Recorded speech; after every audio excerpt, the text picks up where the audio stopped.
Hi everyone, Nicole with Logisoft coming at you with video number 5, Navigating the CCDA or Creative Cloud Desktop app.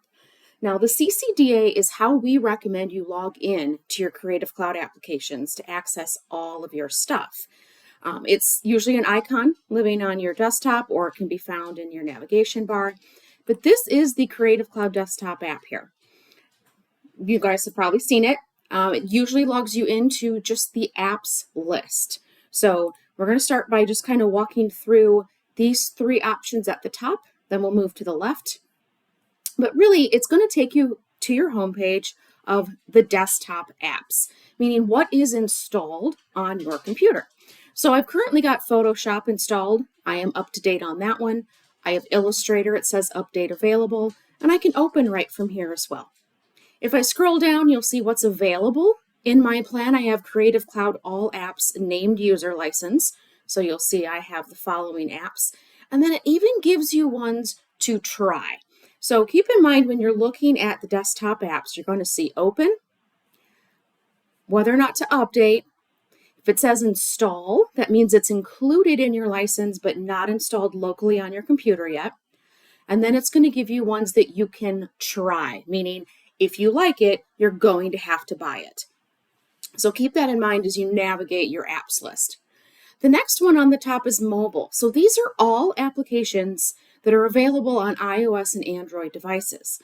And what's nice is it'll actually send you a link to make it easy for you to install this on your mobile device. And also on these links, you'll see Lightroom is available. It shows you the icons of desktop, phone, and tablet and web. So you've got little icons there to tell you where it will work. So for example, Arrow will only work on desktop and mobile. It's not web-based. But you can also learn that by clicking on the next one at the top, which is web. So these are all applications that are web-based, which is great for your schools that maybe have Chromebooks and you want to know what can I actually do just from a web browser. So that's navigating the top. On the left-hand side, you will find that the next one down is files. So this is where you can get to all of your files and libraries, whether it's files you created yourself, ones that were shared with you, or libraries that you created to collaborate with others. Under Discover is actually inspiration, trainings, and additional resources for you, and this is updated daily. So depending on what you click on, you might find something more relevant the next day. Stock and Marketplace, this is where you will find fonts, if they're included with your license type. So named user license holders, you will find all fonts available. You can find any optional plugins here, and then also a link to libraries. Quick Actions is the last one on the left, and this is actually going to take you right out to Adobe Express. So Adobe Express is that low latency, easy to use product, and this will link you right out there.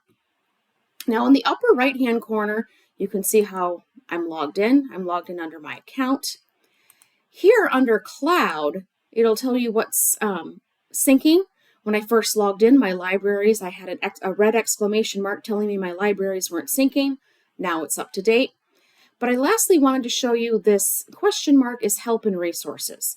So you can go straight out to the HelpX, Adobe's help page, ask the community, or contact Adobe from here.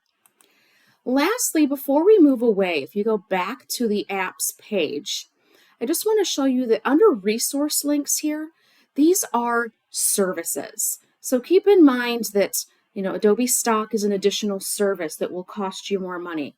Fonts varies depending on what your license type is. The other two here, you can see there's tutorials, but Portfolio and Behance, these are two things that are available with the higher education named user license that I really encourage if you are a college looking at this. Portfolio is basically an online resume for students to showcase their work, and Behance is the LinkedIn for creative professionals.